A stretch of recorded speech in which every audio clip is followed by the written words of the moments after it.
Hi folks, this is Tom here, frugalpreppers.com.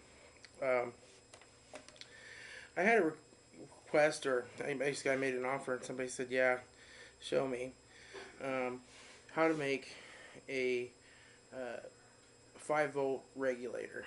So basically, I want to put some voltage in one side, probably 12 volts, but this can do up to 36 volts. And I want to get 5 volts out.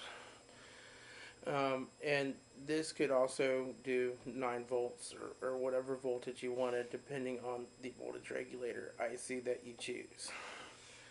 It's a very simple circuit.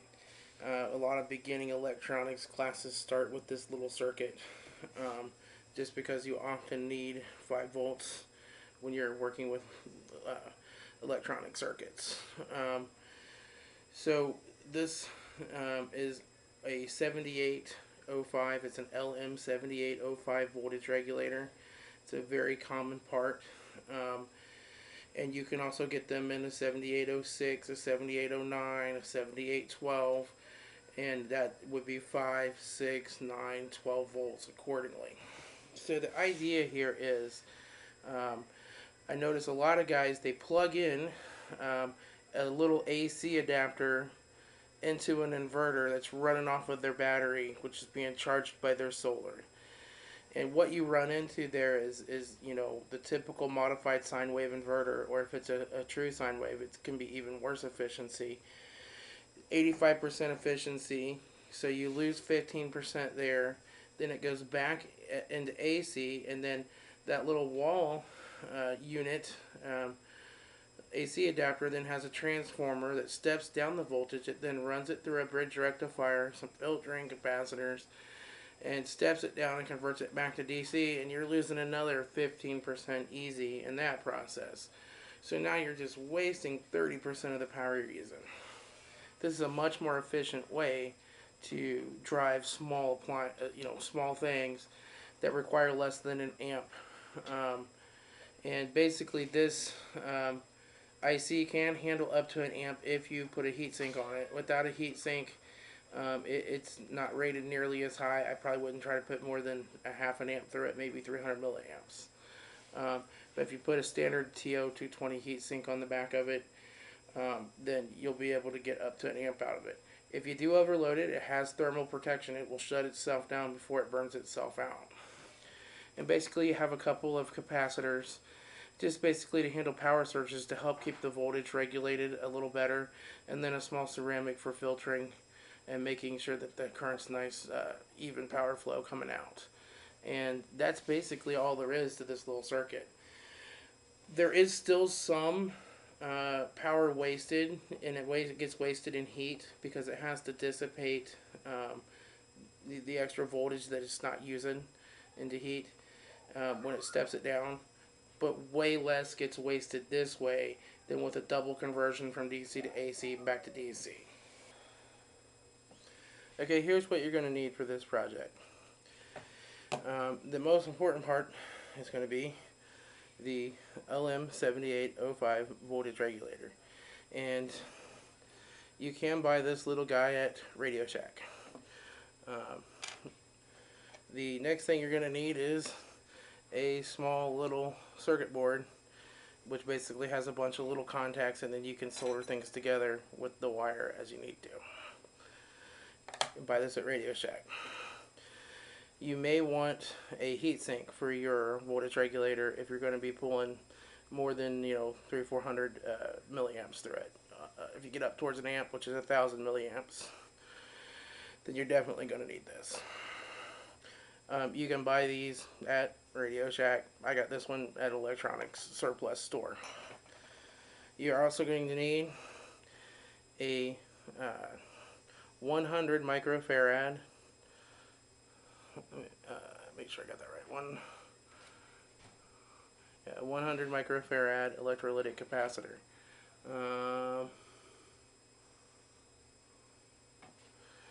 And this is a 25 volt electrolytic capacitor. The voltage isn't critical, just got to make sure it's going to be higher than the voltage that you're putting in. And I usually say if you're going to put 12 volts in, don't get a 12 volt. get a little bit higher. So 25, 35 volt. The higher the voltage goes, the bigger the capacitor is probably going to get. So don't go crazy big. The other thing that you're going to need is a 10 microfarad capacitor, and this one is also 25 volts. Electrolytic capacitors are polarized. They have a positive and a negative side. Some of them, the bigger ones, will have a little stripe down the side. That tells you this is the negative side. But the ones that aren't striped, and usually even on the ones that are, you'll have a short lead and a long lead. The long lead is the positive side, the short lead is the negative side. Don't put these in backwards or they go poof and let out smoke and pop, and they're no good after that. You're going to need a small ceramic capacitor. This is 0.1 microfarads. The value is not absolutely critical, but try to stay to something like low, like 1, 2 microfarads, or even lower. Get as close to 0.1 microfarads as you can. You can again buy this at Radio Shack, and these two capacitors also at Radio Shack. You're going to need some solder, like some good thin solder. This is silver bearing solder. Again, I bought this at Radio Shack. You're going to need some hookup wire. This will, hook up to your battery. I have two different colors, red and black, but you'll also use this to make jumpers on your board. I bought this at Radio Shack. And then I'm also going to use a little bit of soldering paste when I make these connections to help them flow really well. And you're also going to need some side cuts to cut wires with. That's basically it. You're going to need a soldering iron. You're going to need a 12 volt power source. I'm choosing the 12 volt 7 amp hour gel cell battery just to test the circuit once I get done building it. I am going to be using my trusty butane soldering iron. But electric soldering iron will work fine. These butane soldering irons, you can see them. I use them in a lot of my videos, but you can buy this at Radio Shack. I just looked. I thought they were $29. They're actually $24.99, so $25. They come with a blowtorch tip as well. They're just handy, especially in a prepping situation. You may not have power handy, or you may need to fix something that's supposed to give you power. You don't want to end up in a catch-22, like I need power to solder so that I can fix what's giving me power. So I like having a soldering iron that can run on something besides electricity. I have some electric irons too, and they're nice. You pay extra money to get an electric soldering iron that can regulate its temperature. Well, this is going to slide. You can give it more butane, less butane, regulate the temperature. Make it hotter or colder. So with that, we'll go ahead and kind of get started laying out the parts. Okay, so I've put the voltage regulator IC in the top 3 pins of this little circuit board. Now we're going to flip this over in the back, and we're going to solder this up. And what I'm going to do is take and bend one of these pins completely over this direction, and one pin is going to get bent over the other direction. And one pin gets straight down, like so. Okay, now I'm just going to solder along the basis of these with a little bit of solder. I'll test my soldering iron with a little clean solder here. Dab off the dirt. And we just touch the air and heat it up with a little. Heat it up good, make sure we got good contact. Do this one over here.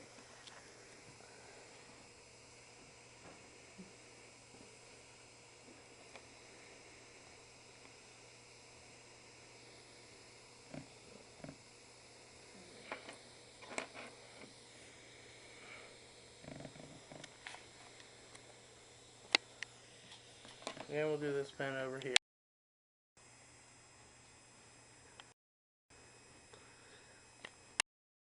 I'm just going to touch this one up a little. Okay. happy little solder joint right over here. And that's basically all we got to do, is make sure that your pins aren't touching or anything like that. Now that's soldered in. So now what we want to do is put in our first capacitor. And basically what we're going to have is a positive bus here where the voltage comes in. This is going to be a ground, and this is going to be the other 5-volt positive bus. So that's pretty straightforward. So let me look at my prototype here. Basically, I'm going to put the capacitor, the blue 100 microfarad capacitor on this side. Now again, the long leg is the positive, and so that's just going to go up here right under that other leg, like so. And then I'll come down a little ways here and make the positive, or the negative connection. Then we just push that down in there, like so. Get them nice and kind of bent and flush. And that's basically there. We'll just bend these legs over. Now you'll see that this leg is going to bend over. And I'm actually going to take and tuck it just under this leg of this one, just so that it makes a little contact there. And then bend it up. And then we're going to solder that joint. And I'll go ahead and put in my smaller capacitor on the other side in the same way. So this smaller capacitor goes for the voltage output. Again, the long pin is positive. We're just going to run that up here. Now I'm going to put this one in a little closer to the inside, to the voltage regulator, because I have another capacitor that has to go on here, which is my filtering cap.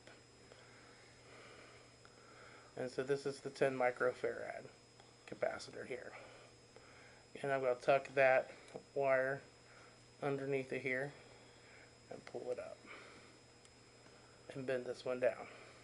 So now my filtering cap is installed. And I'm going to bend this regulator back a little bit out of my way. Okay, and so now this is the ceramic filtering capacitor that we're using, and it is just a ceramic capacitor. It's 0.1 microfarads. You can buy them at Radio Shack. You can also use what's called a mylar capacitor in a pinch, but it'll cost you a little more, but they'll work just fine. And this one's just going to go basically beside the electrolytic in the same place. Again, it doesn't matter which way you put it. They don't have a positive and a negative. And that's pretty much all there is to this part of it. So now I'm going to go ahead and solder these in.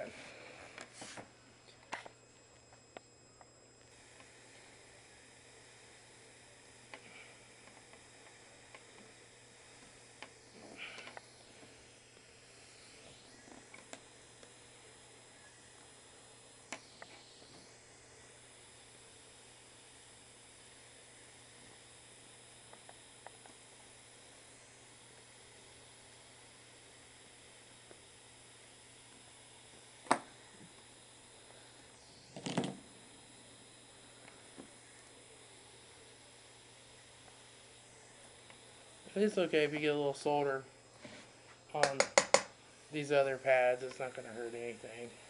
They're not connected. And then we're just going to solder these up here. I'll solder that together with this leg here. And we'll put a little solder on the little solder pad down here to help hold it in secure.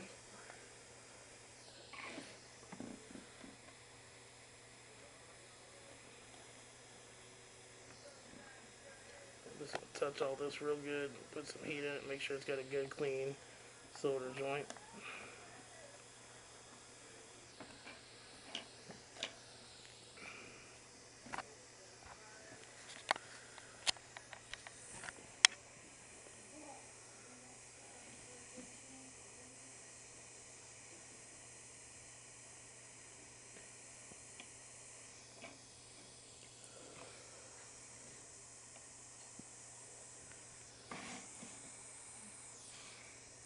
And solder this little pad right here.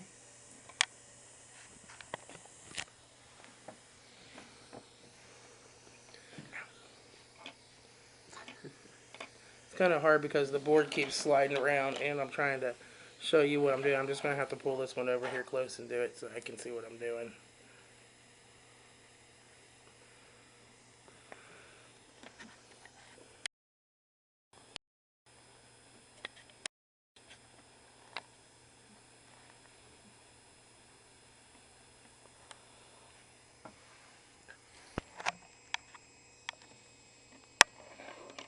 That's good. We got nice solder joints on everything. So now what I'm going to do is clip off all of these here. Now I'm going to leave the wires for the negative side because what I'm going to do is take and basically bend these over like so, and they're all going to kind of solder together basically. What I'll do is get a Q-tip, put a little flux on that, help the solder flow real good.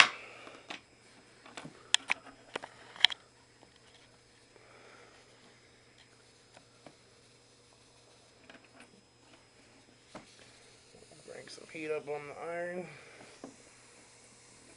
And then we're just going to take and basically throw some solder all the way down all these wires and make sure they're all good and connected together.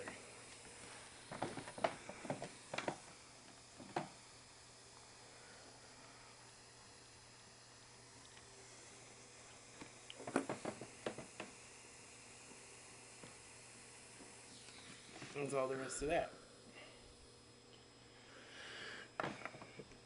So now we actually need a small piece of wire to come from the negative on our IC right here and connect to the negative bus down here.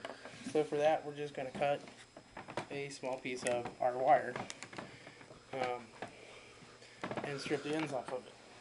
So we'll just kind of come down by where this middle pin is and put in the first end of our wire.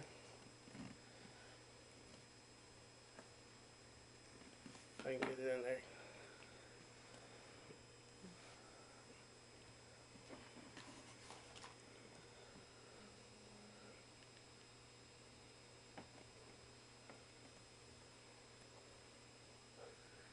There we go. That's through. We'll bend that over so that it's up against that other leg.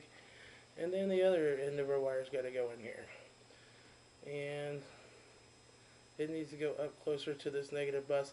You know, you might have a little, loop here. That's fine. It doesn't have to be completely flat. It just has to make connection. So,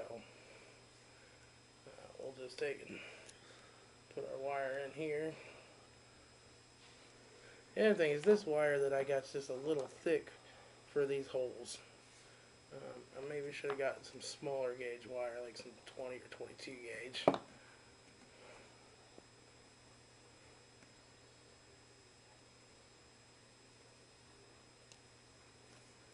What I may have to do is just take one of these insulators off of here, like so. Take a strand or two off and see if it'll go in the hole then. Okay. And I'll just strip off those extra little strand there. Okay.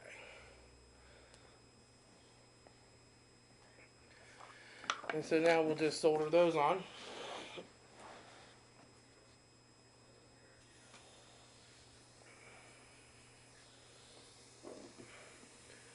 And I'm going to put a little flux on them here.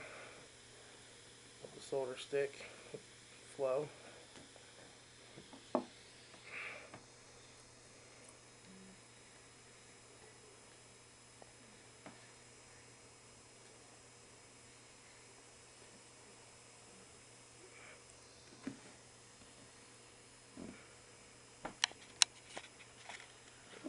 It's important to get some good, heat. Make sure you're getting a good solder joint all the way through here.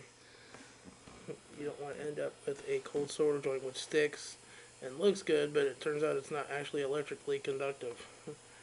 Then you will be troubleshooting. We have a completed voltage regulator circuit board. pretty simple. I probably could have centered one of those capacitors a little better, but hey, it's making connectivity, and that is really all that matters.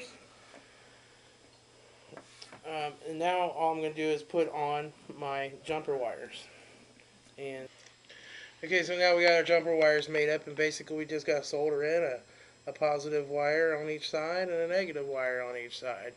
And what we're going to do is just kind of put these through the holes. This one will go up here by the positive and solder in there. And we'll put one down here by the negative side of the negative bus. Right over here. And that'll be our 12 volt in. And then we'll go over here to the other side. And we'll put one up here. Like so. And we'll put a negative wire down here. Like so. And then we'll flip it over. Oh, one fell out. Stick that back in here.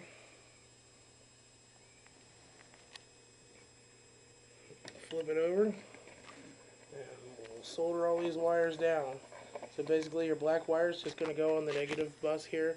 This is red wire is going to solder up to the positive lead here. And the positive lead coming over here. And then this negative wire just goes on your negative bus. I will put a little flux on all these so that the solder will flow well.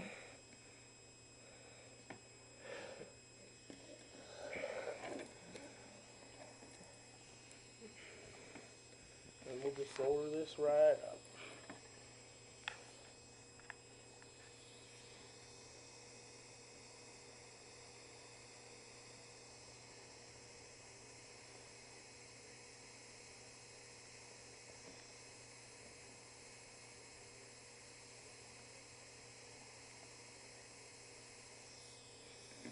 Alright, now the negative one.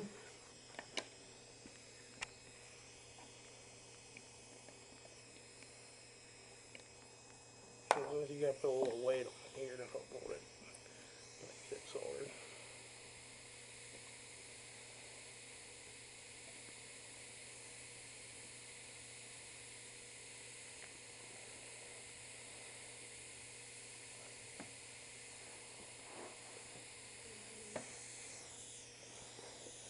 Alright, now that side's soldered. Oh, see, it came loose. Let's heat it up again.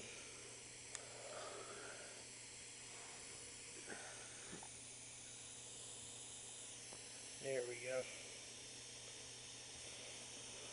Okay, now those two are soldered. And now we'll just solder the positive and negative on the other side here. Pretty straightforward.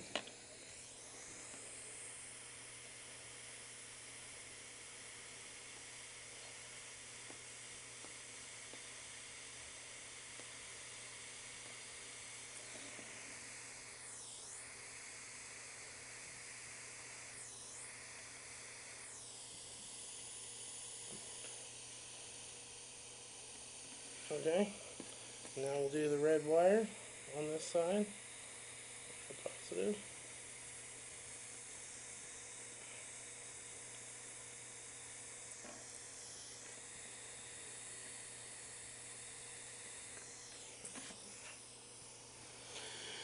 And that is sort of like a smiley face. A completed one.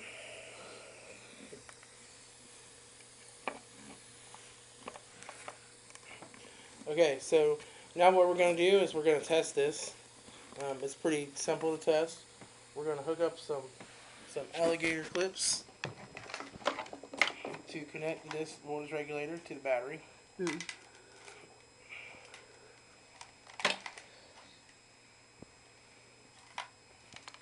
So I'm going to have a positive alligator clip over here.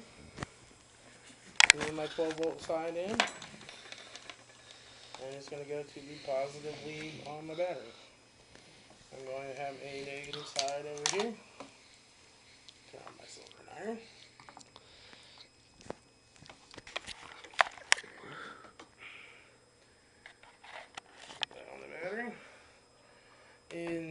see if any smoke comes out.